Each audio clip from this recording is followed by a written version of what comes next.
What do you mean I'm not in the will anymore?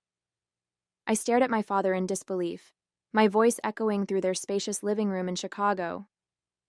Exactly what I said, Lana. My father's voice was cold, clinical. Your mother and I have decided that your portion of the inheritance will go to your brother instead. He's actually made something of himself. My mother nodded in agreement, her perfectly manicured nails tapping against her coffee cup. Sweetheart, we've watched you struggle with that little app business of yours for years now. We just think the money would be better utilized by someone who's proven they know how to handle finances. I felt like I'd been punched in the stomach. At 29, I'd spent the last 4 years building my health tech startup from nothing, living on ramen and working 18-hour days. Yes, it had been a struggle, but I was finally on the verge of something incredible. You can't be serious, I managed to say, my voice barely above a whisper. I've put everything into this business. And what do you have to show for it? My father gestured around, as if my lack of a mansion somehow proved his point. Your brother has a corner office at Morgan Stanley. What do you have? A desk in a co-working space and dreams that are too big for your capabilities. The words stung because they weren't new. I'd heard variations of this speech my entire life. When I got a scholarship to Northwestern instead of Harvard. When I chose computer science over law. When I quit my corporate job to start my own company. This isn't about the money, I said, feeling tears threatening to spill. This is about you never believing in me. Oh, Lana. My mother sighed, exchanging a look with my father. We're just being realistic. Not everyone is meant to be successful. There's no shame in admitting defeat and getting a normal job. I took a deep breath, trying to steady myself. What they didn't know, what I'd been planning to tell them today before they ambushed me with this news, was that my failing business had just secured a meeting with the country's largest healthcare provider. If they signed on, everything would change. As I left their house, my phone buzzed with a notification. It was an email from my lead investor, requesting an urgent call. My stomach twisted with anxiety. I had a feeling things were about to get worse before they got better. I sat in my car outside my parents' house, trying to process what had just happened. The inheritance itself wasn't life-changing, maybe $500,000 that my grandparents had left for each grandchild. But the message behind being cut out was crystal clear. I was the family disappointment. Growing up as the daughter of Harold and Patricia Reynolds meant living under constant pressure. My father had built his wealth through strategic investments in pharmaceutical companies, while my mother came from old money. Success wasn't just encouraged in our family. It was expected, demanded, and narrowly defined. My brother Jake had followed the prescribed path perfectly.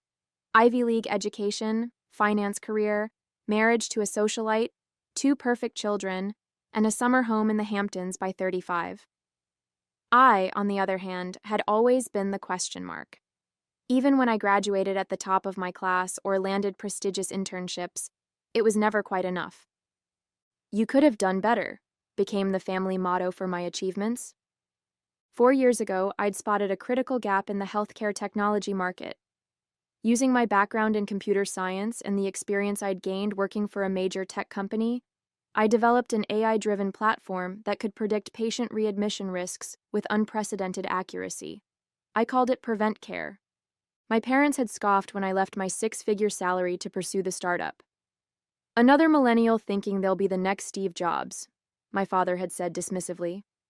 When I asked for their investment, they declined, calling it throwing good money after bad decisions. Instead, I scraped together funding from angel investors who actually understood the technology.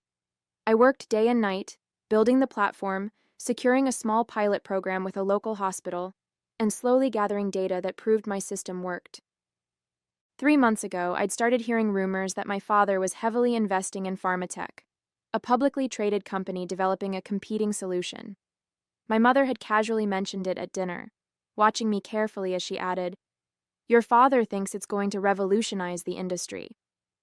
I'd felt a pang of betrayal but dismissed it. Surely it was coincidence.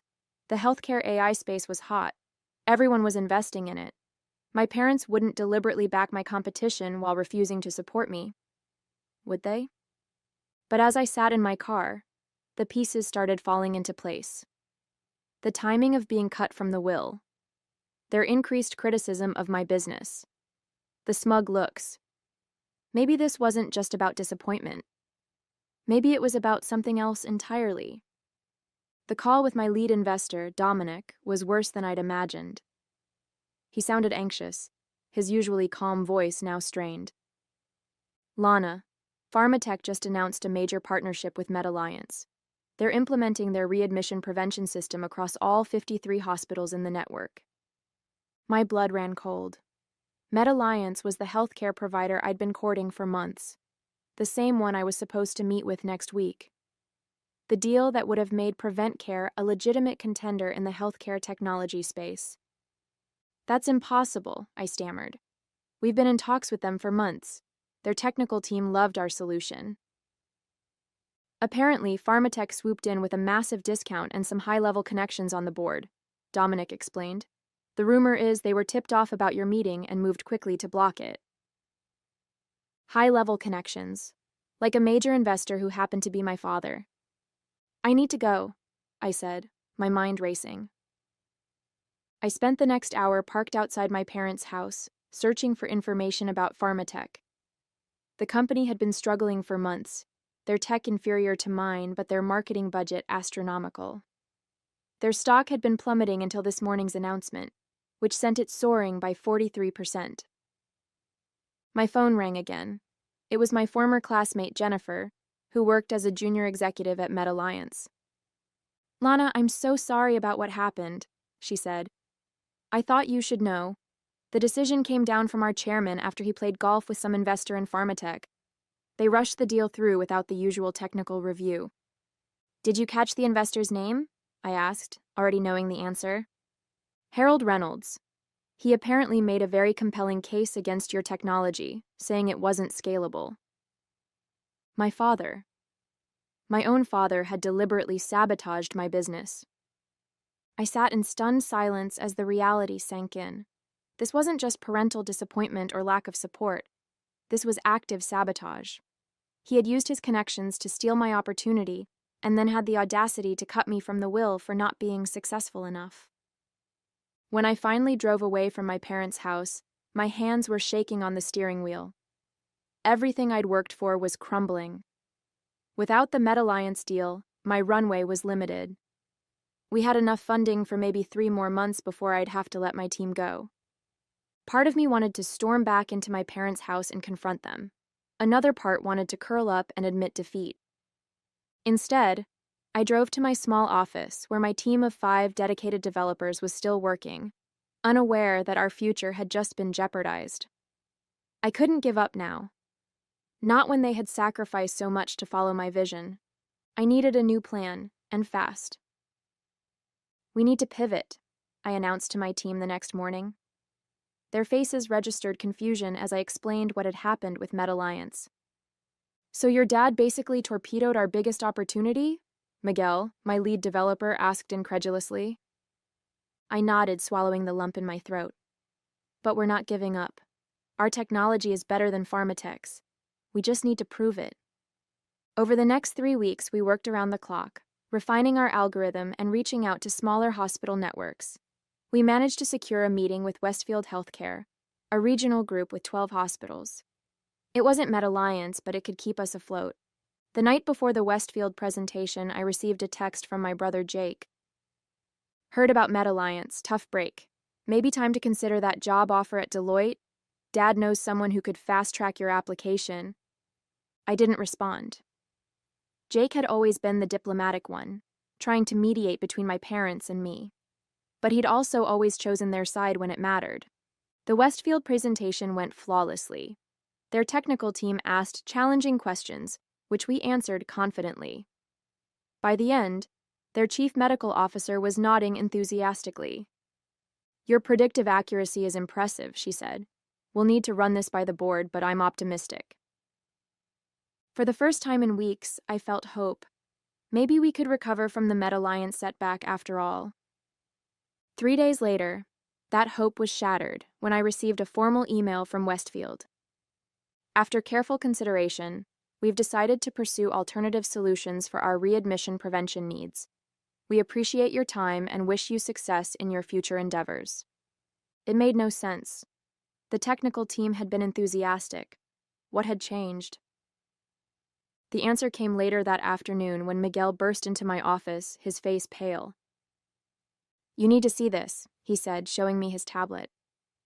It was a press release from Pharmatech announcing a strategic partnership with Reynolds Investment Group, my father's company, to accelerate adoption of their healthcare AI solution across regional markets. The first-name partner? Westfield Healthcare.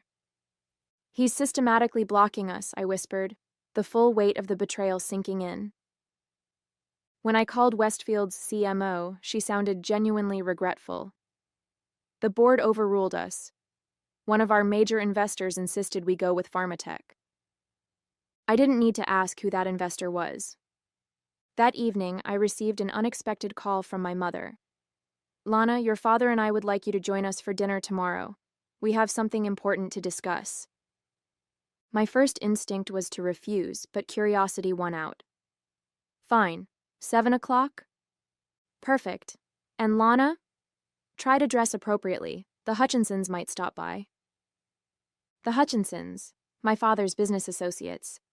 So this wasn't a personal dinner.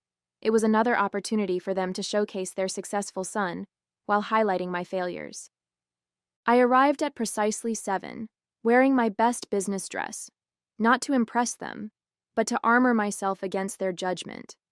To my surprise, my parents were warm and welcoming, acting as if our last encounter had never happened. "Darling, we've been thinking," my mother began over appetizers. "Perhaps we were hasty in our decision about the inheritance."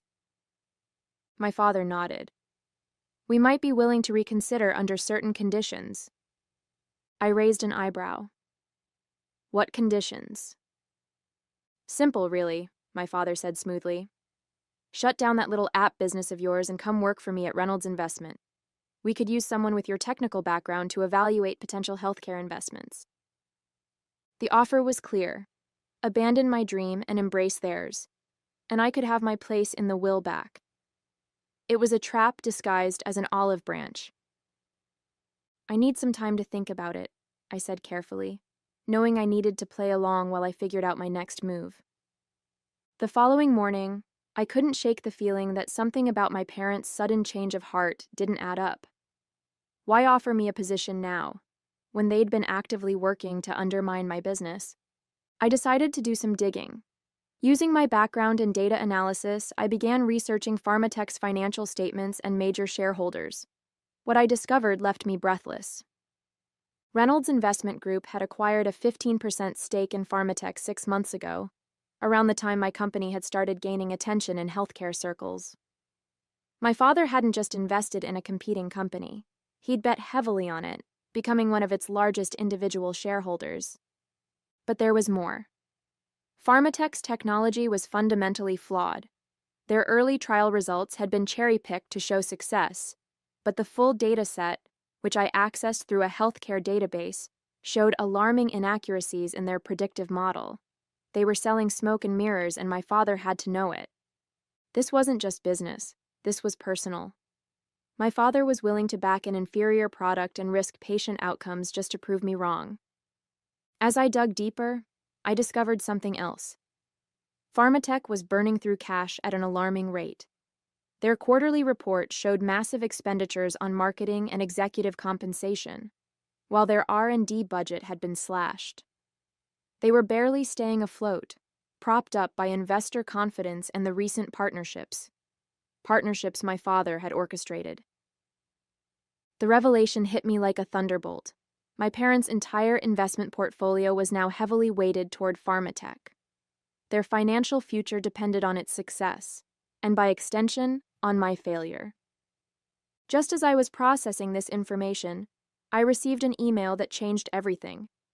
It was from Dr. Gabriela Rodriguez, the Director of Innovation at National Health Systems, the second-largest healthcare provider in the country. "Ms. Reynolds, your presentation at the Healthcare Innovation Summit last month caught my attention. I've been following your work and would like to discuss potential applications of your technology across our network. Could you meet next week? National Health Systems, with over 70 hospitals nationwide, would be an even bigger client than MedAlliance. This was the break we needed. I immediately called Miguel and the team to prepare for the meeting. We worked day and night, refining our presentation and enhancing our demo with the latest data. This time, I kept everything completely confidential. No one outside my immediate team knew about the opportunity.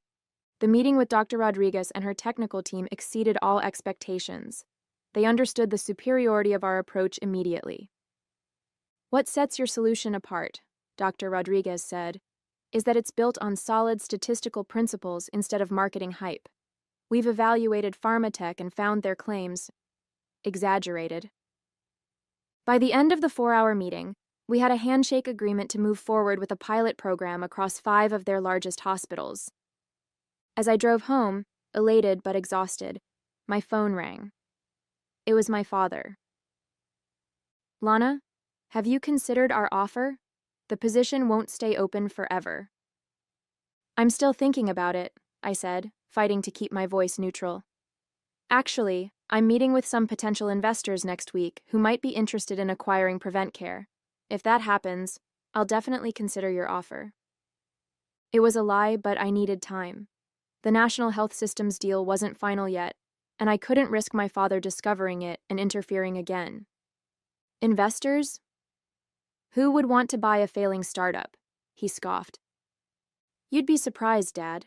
Sometimes the things you underestimate are the ones that end up changing everything. The pilot with National Health Systems began quietly. For 6 weeks, our system ran alongside existing protocols at 5 of their hospitals, analyzing patient data and predicting readmission risks with remarkable accuracy. The results were undeniable. Our algorithm outperformed not only their current system, but also Pharmatech's solution, which they'd been testing at 2 other facilities. Meanwhile, I played along with my parents' narrative, occasionally dropping hints that I was considering my options and meeting with potential buyers, feeding my father's belief that my company was on its last legs. One evening, I received an unexpected visitor at my office, Jennifer from MedAlliance. I shouldn't be here, she said nervously, but I had to show you this. She handed me an internal report showing that Pharmatech's system was failing spectacularly at MedAlliance. Readmission predictions were barely better than random chance, and the implementation costs had ballooned to 3 times the initial estimate. The board is furious, but they're trapped in a multi-year contract, Jennifer explained, and Harold Reynolds is pressuring them to keep quiet about the issues. I thanked Jennifer for the information, and after she left, I called Dr. Rodriguez. How quickly could we scale the pilot to all your hospitals if the results continue to be positive? With these numbers? We could begin full implementation within 60 days, she replied. In fact, I've already drafted the proposal for the board. Everything was falling into place, but I needed one more piece to secure our future. I reached out to Oliver Barnes, a prominent healthcare industry reporter who had covered my company in its early days. I have a story for you, I told him. It involves falsified data, conflicts of interest, and patient safety concerns. 2 days later, as I was finalizing the contract with National Health Systems, Miguel burst into my office with a panicked expression. We've got a problem, he said. Someone's trying to breach our servers. They're after our algorithm. I immediately knew who was behind it. With Pharmatech failing, my father must be desperate to get his hands on our superior technology. Lock everything down, I instructed, and prepare for Emergency Protocol Dawn. Protocol Dawn was our contingency plan for exactly this scenario, a complete backup of our system to secure servers, followed by a deliberate planting of false data to mislead any successful intruders. For the next 48 hours, we worked non-stop to secure our systems while simultaneously finalizing the National Health Systems contract. The timing was critical. If we could announce the partnership before Pharmatech realized what was happening, we'd have the upper hand. On the morning we were set to sign with National Health Systems, I received a call from my mother. Lana, your father and I are concerned. We've heard rumors that you're meeting with National Health today. Tell me that's not true. I hesitated. tempted to reveal everything, but it was too soon. Mom, I can't discuss my business dealings right now. Lana, listen to me. Her voice dropped to a whisper. Your father has invested everything in pharmatech. Everything. If they lose the national health contract, we could lose everything. For a moment, I felt a twinge of doubt. These were my parents, after all. But then I remembered all the times they'd undermined me, dismissed my dreams, and actively worked to ensure my failure. I have to go, Mom. I have an important meeting to attend. As I hung up, I squared my shoulders and walked into the conference room where Dr. Rodriguez and her team were waiting, contract in hand. It was time to change everything. The National Health Systems deal was signed with minimal fanfare, just handshakes, signatures, and a small press release. But that press release was a precision-guided missile. National Health Systems selects Prevent Care for system-wide implementation after competitive analysis shows 89% greater accuracy than current market leader. We didn't name Pharmatech explicitly, but everyone in the industry knew who the current market leader was. The impact was immediate. Healthcare technology forums exploded with discussion, and investors began asking pointed questions about Pharmatech's claims. That same afternoon, Oliver Barnes published his exposé, Smoke and Mirrors: The Truth Behind Pharmatech's AI Claims. The article was devastating, detailing how Pharmatech had manipulated trial data, exaggerated results, and leveraged conflicts of interest to secure contracts. It specifically highlighted how Reynolds Investment Group had pressured healthcare providers to adopt the technology despite known flaws.